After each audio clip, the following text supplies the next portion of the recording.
Hello guys, स्वागत है आपका एनिमे एडिक्टिव के एक और वीडियो में। आज के इस वीडियो में मैं एक्सप्लेन करने वाला हूँ बोरुटो चैप्टर 67 की समरी को। चलिए शुरू करते हैं। पर सबसे पहले देखते हैं उन चीजों के बारे में जिसे फैंस ने प्रेडिक्ट किया था कि वह इस चैप्टर में होगी, पर वह हुई नहीं। फर्स्ट ऑफ ऑल, इस चैप्टर में भी सास्के का अपीयरेंस नहीं हुआ। फैंस बोरुटो के साथ क्या होने वाला है इससे भी ज्यादा सास्के की एंट्री के लिए हाइप में थे, पर वह भी इस चैप्टर में नहीं हुआ और ना ही हमें टाइम स्किप से रिलेटेड हिंट मिली है। और इन माय ओपिनियन हमें इस ईयर के मिड के बाद ही टाइम स्किप से रिलेटेड हिंट मिलने वाली है। तब तक के लिए वेट कीजिए। बट सबसे डिसअपॉइंटेड थिंग जो इस चैप्टर में हुई है वह है जोगन का इंट्रोडक्शन, जो भी इस चैप्टर में नहीं हुआ। सभी ने जो जोगन बोरुटो को हील करेगा यह थ्योरी बनाई थी वह भी फेल हो गई। और मुझे तो अब इस पर भी शक होने लगा है यह जोगन को कैनन भी बनाना चाहते हैं या नहीं। कमिंग बैक टू स्पॉयलर्स, इस चैप्टर में भी हमें अमाडो के साइबॉर्ग के बारे में कुछ भी इंफॉर्मेशन नहीं मिली और ना ही बोरुटो को उसके आई पर स्कार मिला है। और शिकामारू के फैंस के लिए खुशखबरी, शिकामारू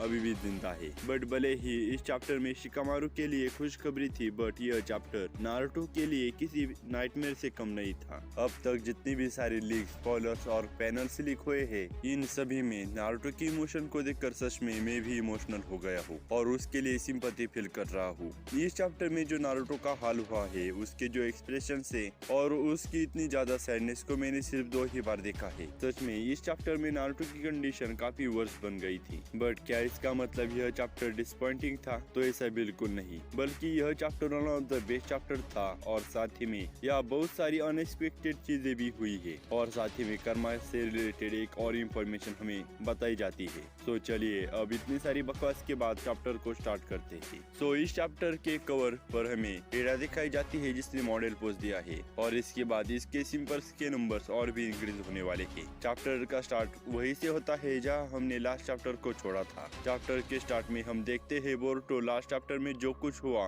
उसके कारण जमीन पर गिरा हुआ है, जिसे देखकर नारुतो बोरुटो की तरफ भागता हुआ जाता है और बोरुटो की कंडीशन एंड डैमेज को देखकर रोने लगता है और बोरुटो के नाम को चिल्लाने लगता है। जैसे मैंने ऊपर कहा वही सेम कंडीशन यहाँ नारुतो की बन गई है, जो पूरी तरह से सैडनेस में डूबा हुआ है। दूसरी तरफ कावाकी नारुतो एंड बोरुटो की तरफ देख रहा होता है, जिसके बाद हमें शिकामारू एंड कोड का सीन दिखाई जाता है जहाँ दोनों ही शॉक में है जो कुछ हुआ उसे देखकर। जिसके बाद कोड एडा से कहता है, मैंने सोचा भी नहीं था ऐसा कुछ होगा। इस पर एडा कहती है, अब तुम क्या करने वाले हो कोड? बोरुटो जो लिविंग सैक्रिफाइस बनने वाला था गॉड ट्री के लिए, उसकी अब डेथ हो गई है। अब तुम्हारा क्या प्लान है? जिस पर कोड कहता है, फिलहाल तो मैं कुछ नहीं कह सकता। और ऊपर से कावाकी को भी कर्मा वापस मिल गया है और कोई सोच भी नहीं सकता कावाकी बोरुटो को मार डालेगा। जिसके बाद एडा कोड से कहती है, बोरुटो के बदले कावाकी को as a living sacrifice use करने जैसे स्टूपिड प्लान के बारे में सोचना भी मत। अगर तुमने ऐसा किया तो मैं तुम्हें बिल्कुल भी माफ नहीं करूंगी। जिसके बाद कोड एडा से कहता है, मैं उसके बारे में अभी ही कुछ नहीं बोल सकता, मैं जल्द ही वहाँ आने वाला हूँ, जिसके बाद हम इस पर बात करेंगे। इसके बाद कोड क्लॉमार्क की मदद से ग्राउंड को स्लैश करता है, जिसे कावाकी देख लेता है। जिसके बाद कोड कावाकी से कहता है, देखो तुमने यह क्या किया कावाकी, तुम्हारी हिम्मत भी कैसे हुई मेरे लिविंग सैक्रिफाइस के साथ ऐसा करने की। और आगे कहता है, मैं फिलहाल के लिए रिट्रीट कर रहा हूँ।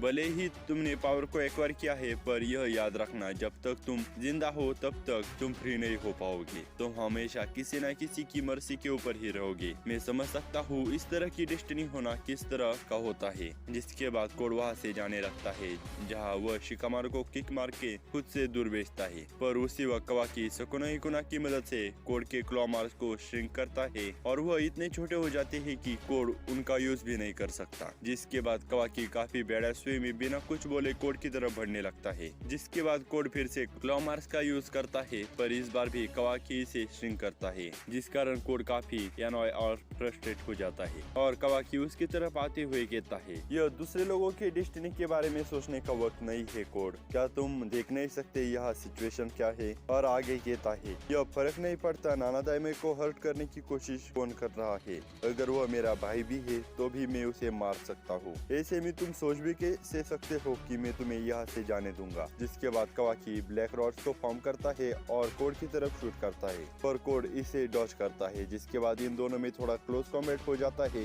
जहाँ क्लियरली कावाकी का अपर हैंड था, जिस कारण कोड कहता है, यह मेरे साथ क्या हो रहा है? है। मैं पूरी तरह से बैटल को लूज कर रहा हूँ और मेरा इसके सामने कुछ मुकाबला भी नहीं है। जिसके बाद हमारा सीन शिफ्ट होता है बोरुटो एंड नारुतो की तरफ, जहाँ शिकामारू उनकी तरफ भागता हुआ आता है और बोरुटो की बेजान बॉडी को देखता है। जहाँ बोरुटो की बेजान बॉडी को अपने हाथ में लेकर नारुतो बोरुटो के नाम से चिल्ला रहा होता है, रो रहा होता है। जिसके बाद शिकामारू नारुतो को सहारा देने लगता है, पर नारुतो उसे कहता है, शिकामारू क्या यह एक बुरा सपना है? इस पर शिकामारू कहता है, मुझे पता है नारुतो, सिचुएशन काफी खराब हो चुकी है, पर बैटल अभी भी एंड नहीं हुई। पर नारुतो अभी भी बोरुटो के गम में पूरी तरह से डूबा है। यह देखकर शिकामारू अपनी आवाज को बढ़ाता हुआ नारुतो पर चिल्लाता है और उसे करंट सिचुएशन के बारे में सुनाने लगता है और साथ ही में कहता है, तुम होकागे हो नारुतो, तुम्हें अपनी जिम्मेदारियों को समझना होगा। यह ऐसा कुछ है जिसे बोरुटो ने खुद से ही चुना है, तुम्हें, हमें और पूरे कोना को प्रोटेक्ट करने के लिए।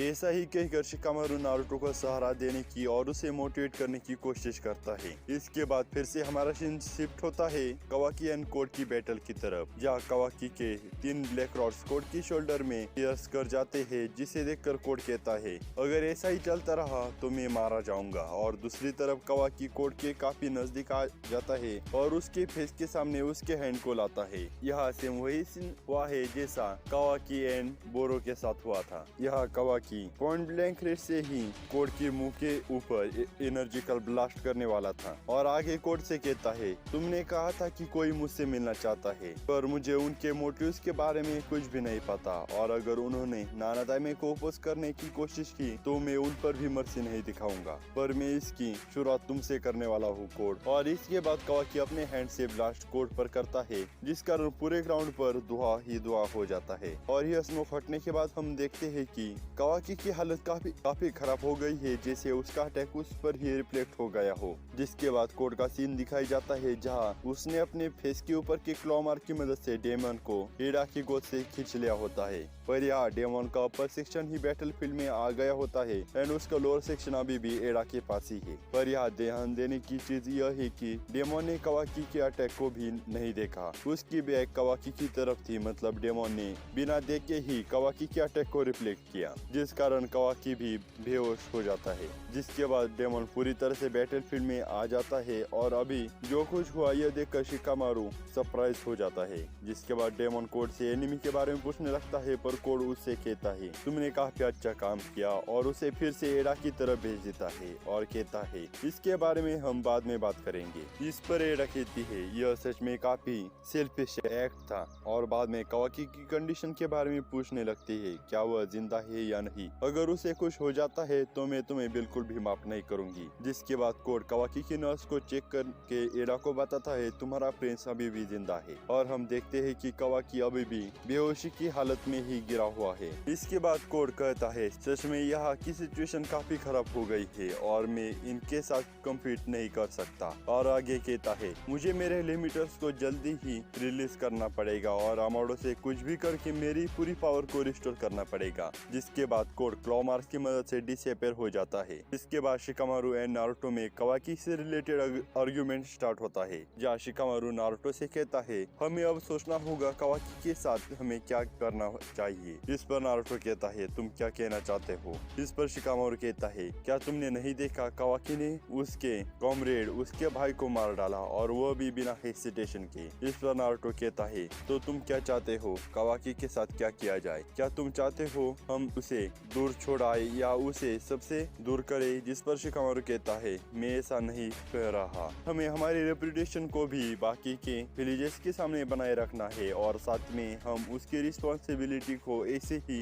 एवॉइड नहीं कर सकते, जिस कारण ही हमें इसके रिलेटेड कुछ स्टेप्स को लेना होगा, और साथ ही में इसके रिलेटेड विलेज में पहले से ही बैकस्लैश है। जिसके आंसर में नारुतो कहता है, कावाकी बोरुटो का ब्रदर है और मेरा बेटा और हमारी फैमिली, चाहे कुछ भी हो जाए या कोई कुछ भी कहे, पर अगर इस जैसे हार्ड टाइम में फैमिली उसके सपोर्ट में नहीं रहेगी तो कौन रहेगा? जिस पर शिकामारू कहता है, तो तुम ऐसा सोचते हो नारुतो, तुमने कहा कावाकी तुम्हारी फैमिली है, क्या सच में तुम कह रहे हो उसने तुम्हारे बेटे को मार डाला? इसके बाद भी क्या तुम अभी भी पूरे दिल से उसे तुम्हारी फैमिली मानते हो? पर इससे नारुतो काफी गुस्सा हो जाता है और शिकामारू को रुक जाने के लिए कहता है, पर उसी वक्त बोरुटो का हैंड हिलने लगता है। जिसके बाद बोरुटो अपने हैंड से नारुतो के चेस्ट को बम करता है और बैठने की कोशिश करता है, और हम देखते हैं कि बोरुटो बोरुटो के चेस्ट का वोंड भी पूरी तरह से हील हो चुका है, जिस पर कुछ ब्लैक पैटर्न है, जिसे देखकर नारुतो एंड शिकामारू दोनों ही पूरी तरह से शॉक हो जाते हैं और फिर से नारुतो की आंखों में आंसू आ जाते हैं, पर इस बार यह आंसू खुशी के आंसू थे।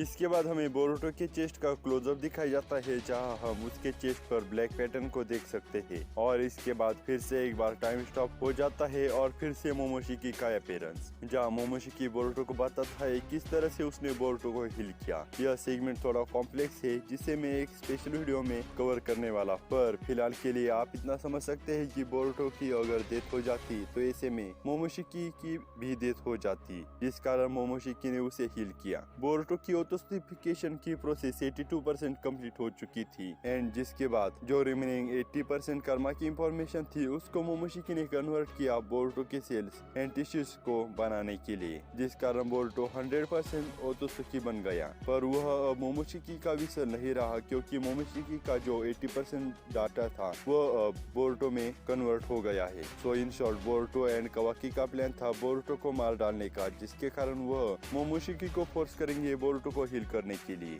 जिस कारण मोमोशिकी खुद के पोर्शन को सेक्रीफाइस करेगा एंड बोरुटो को मोमोशिकी से फाइनली आजादी मिल जाएगी। इसके बाद हमें कोड एडा एंड डेमोन का सीन दिखाई जाता है, जहाँ एडा कोड से कहती है, तुम्हें पता ही होगा अमारो को कौन हमें प्रोटेक्शन दी हुई है और तुम्हारे क्लॉ मार्क्स भी विलेज के अंदर नहीं है, तो तुम्हारा क्या प्लान है। यहाँ से हमारा सीन शिफ्ट होता है शिकामारू की तरफ, जहाँ वह दूर से बोरुटो एंड नारुतो को देख रहा होता है और चैप्टर के एंड में कोड कहता है, इसके बारे में चिंता मत करो, मैंने पहले से ही इसकी प्रिपरेशन की है। और हमारा यह चैप्टर यहाँ पे ही एंड हो जाता है। सो गाइस, इसके बाद Boruto and Momoshiki and Karma के ऊपर एक स्पेशल वीडियो आने वाला है और इसके बाद एक चैप्टर 67 के ऊपर एनालिसिस वीडियो। मैं होप करता हूँ कि यह वीडियो आपको पसंद आ गया होगा और हमारे दूसरे चैनल मांगा एडिक्टिव को भी सब्सक्राइब कीजिए, जिस पर मैं jujutsu Kaisen, my hero academia and bleach के मांगो को एक्सप्लेन करता हूँ, जिसकी लिंक मैंने ऊपर i button, description and comment box में दी है। अगर आप भी किसी टॉपिक पे वीडियो बनाना चाहते हैं तो मुझे कमेंट में बताएं, मैं उस पर वीडियो बनाने की पूरी कोशिश करूंगा। अगर कोई पॉइंट आपको समझ में नहीं आया, किसी पॉइंट के बारे में मैंने गलत एक्सप्लेनेशन दिया है या कोई एक्स्ट्रा पॉइंट पता चला है आपको इस वीडियो के बारे में, तो मुझे कमेंट में बताएं, मैं उसे पिन कर दूंगा ताकि हमारे सारे व्यूअर्स भी उसे पढ़ सके। सो फाइनली, अगर आपको हमारे चैनल का कंटेंट पसंद आता है तो चैनल को सब्सक्राइब कीजिए, वीडियो पसंद है तो वीडियो को लाइक कीजिए और कुछ ज्यादा ही पसंद है तो शेयर कीजिए और पसंद नहीं आती तो डिसलाइक का बटन तो है ही। So finally, good bye.